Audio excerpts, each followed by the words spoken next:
Good morning. It's a brand new day. Hosea chapter 7. When I would have healed Israel, then the iniquity of Ephraim was uncovered, and the wickedness of Samaria. For they have committed fraud. A thief comes in, a band of robbers takes spoil outside. They do not consider in their hearts that I remember all their wickedness. Now their own deeds have surrounded them. They are before my face. They make a king glad with their wickedness, and princes with their lies. They are all adulterers.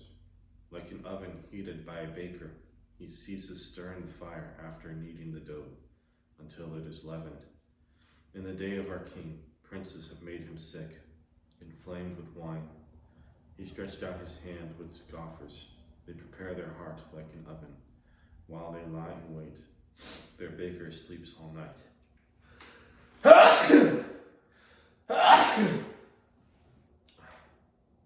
In the morning it burns like a flaming fire. They are all hot like an oven, and have devoured their judges. All their kings have fallen. None among them calls upon me. Ephraim has mixed himself among the peoples. Ephraim is a cake unturned.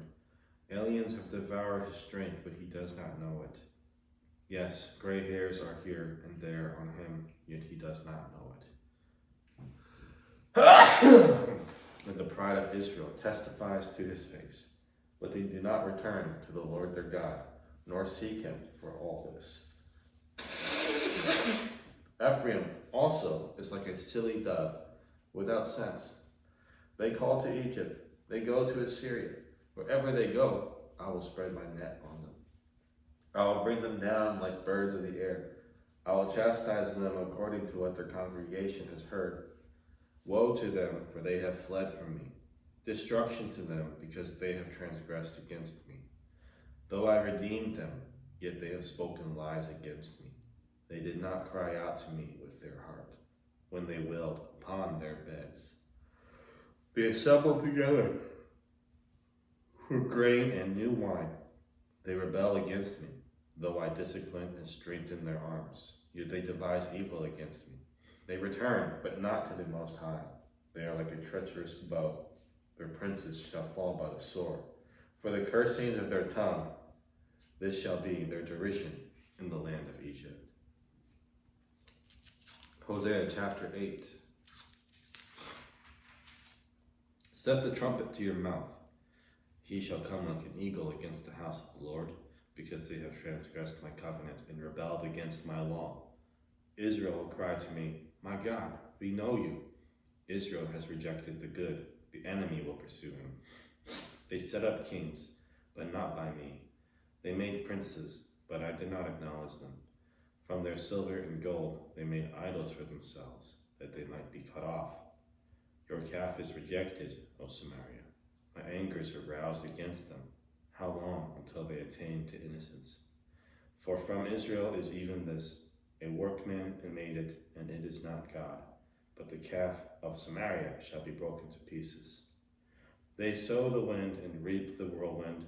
This stalk has no bud, it shall never produce meal. If it should produce, aliens will swallow it up. Israel is swallowing up. Now they are among the Gentiles, like a vessel in which is no pleasure.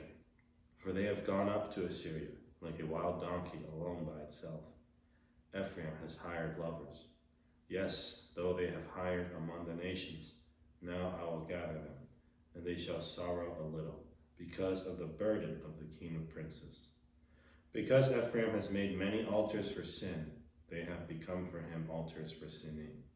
I have written for him the great things of my law, but they were considered a strange thing.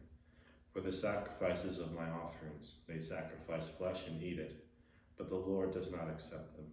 Now he will remember their iniquity and punish their sins. They shall return to Egypt. For Israel has forgotten his maker and has built temples. Judah also has multiplied fortified cities, but I will send fire upon his cities, and it shall devour his palaces. Hosea chapter 9. Do not rejoice, O Israel, with joy like other peoples, for you have played the harlot against your God. You have made love for hire on every threshing floor. The threshing floor and the winepress shall not feed them, and the new wine shall fail in her. They shall not dwell in the Lord's land, but Ephraim shall return to Egypt, and shall eat unclean things in Assyria. They shall not offer wine offerings to the Lord, nor shall their sacrifices be pleasing to him. It shall be like bread of mourners to them. All who eat it shall be defiled, for their bread shall be for their own life. They shall not come into the house of the Lord. What will you do in the appointed day, and in the day of the feast of the Lord?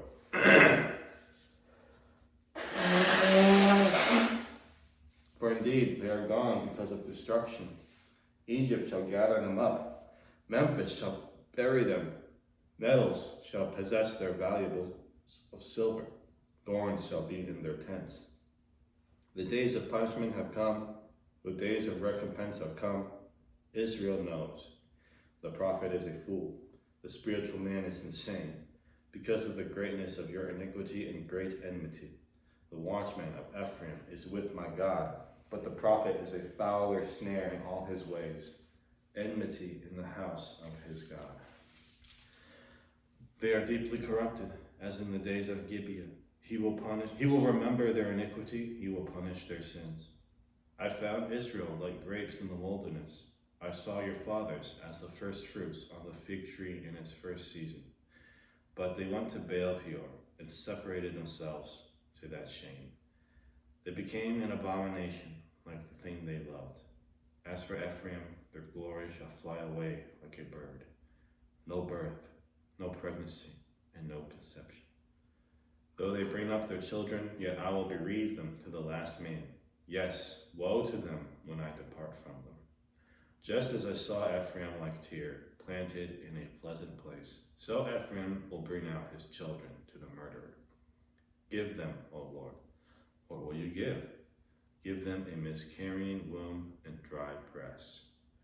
All their wickedness is in Gilgal, for there I hated them. Because of the evil of their deeds, I will drive them from my house. I will love them no more. All their princes are rebellious. Ephraim is stricken, their root is dried up. They shall bear no fruit. Yes, were they to bear children, I would kill the darlings of their womb. My God will cast them away, because they did not obey him, and they shall be wanderers among the nations.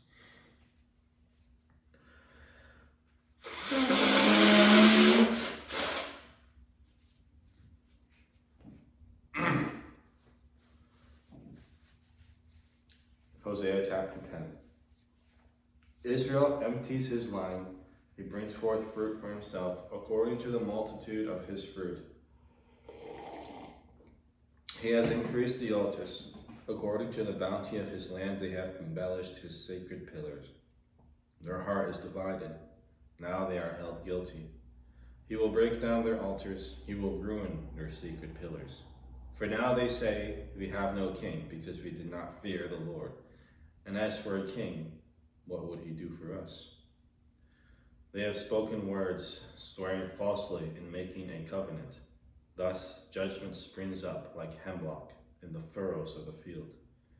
The inhabitants of Samaria fear because of the calf of Beth-aven, for its people mourn for it, and its priests shriek for it, because its glory has departed from it. The idol also shall be carried to Assyria as a present for King Jareb. Ephraim shall receive shame, and Israel shall be ashamed of his own counsel. As for Samaria, her king is cut off, like a twig on the water. Also, the high places of Avon, the sin of Israel, shall be destroyed. The thorn and thistle shall grow on their altars. They shall say to the mountains, cover us, and to the hills, fall on us. O Israel, you have sinned from the days of Gibeah. There they stood. The battle in Gibeah against the children of iniquity did not overtake them. When it is my desire, I will chasten them. Peoples shall be gathered against them when I bind them for their two transgressions. Ephraim is a trained heifer that loves to thresh grain, but I harnessed her fair neck. I will make Ephraim pull a plow. Judah shall plow. Jacob shall break his claws. Sow for yourselves righteousness. Reap in mercy. break up your fallow ground, for it is time to seek the Lord, till he comes and rains righteousness on you. You have plowed wickedness, you have reaped iniquity, you have eaten the fruit of lies, because you trusted in your own way, in the multitude of your mighty men. Therefore tumult shall arise among your people, and all your fortresses shall be plundered, as Shalman plundered Beth Arbel in the day of battle, a mother dashed in pieces upon her children. Thus it shall be done to you, O Bethel, because of your great wickedness. At dawn, the king of Israel shall be cut off utterly. Now we hop over to Matthew chapter 18. At that time the disciples came to Jesus, saying, "Who then is greatest in the kingdom of heaven?" Then Jesus called a little child to him, and set him in the midst of them, and said, "Assuredly I say to you, unless you are converted and become as little children, you will by no means enter the kingdom of heaven. Therefore, whoever humbles himself as this little child is the greatest in the kingdom of heaven. Whoever receives one little child like this in my name receives me. But whoever causes one of these little ones who believe in me to sin, it would be better for him if a millstone were hung around his neck and he were drowned in the depth of the sea. Woe to the world because of offenses, for offenses must come, but woe to that man by whom the offense comes. If your hand or foot causes you to sin, cut it off and cast it from you. It is better for you to enter into life lame or maimed, rather than having 2 hands or 2 feet, to be cast into the everlasting fire. And if your eye causes you to sin, pluck it out and cast it from you. It is better for you to enter into life with 1 eye, rather than having 2 eyes, to be cast into hellfire. Take heed that you do not despise one of these little ones, for I say to you that in heaven their angels always see the face of my Father who is in heaven. For the Son of Man has come to save that which was lost. What do you think? If a man has 100 sheep, and one of them goes astray, does he not leave the 99 and go to the mountains to seek the one that is strayed? And if he should find it, assuredly, I say to you, he rejoices more over that sheep, than over the 99 that did not go astray. Even so, it is not the will of your Father who is in heaven that one of these little ones should perish. Moreover, if your brother sins against you, go and tell him his fault between you and him alone. If he hears you, you have gained your brother. But if he will not hear, take with you 1 or 2 more, that by the mouth of 2 or 3 witnesses every word may be established. And if he refuses to hear them, tell it to the church. But if he refuses even to hear the church, let him be to you like a heathen and a tax collector. Assuredly, I say to you, whatever you bind on earth will be bound in heaven, and whatever you loose on earth will be loosed in heaven. Again, I say to you that if 2 of you agree on earth concerning anything that they ask, it will be done for them by my Father in heaven. For where 2 or 3 are gathered together in my name, I am there in the midst of them. Then Peter came to him and said, Lord, how often shall my brother sin against me and I forgive him? Up to 7 times? Jesus said to him, I do not say to you up to 7 times, but up to 70 times 7. Therefore the kingdom of heaven is like a certain king who wanted to settle accounts with his servants.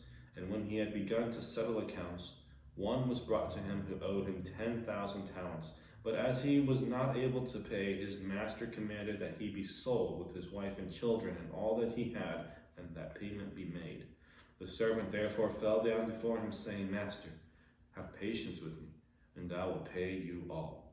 Then the master of that servant was moved with compassion, released him, and forgave him the debt.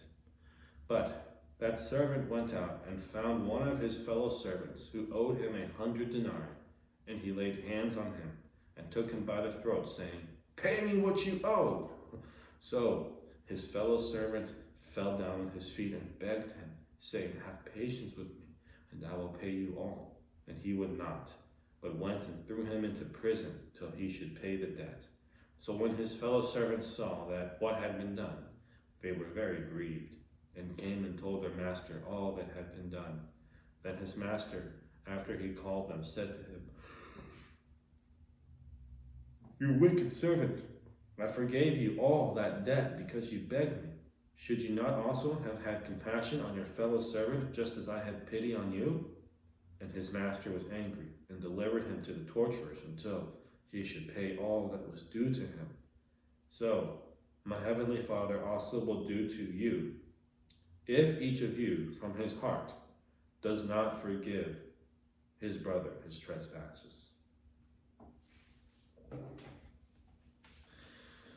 This is the word of God. Hope you have a blessed day, and I'll see you tomorrow.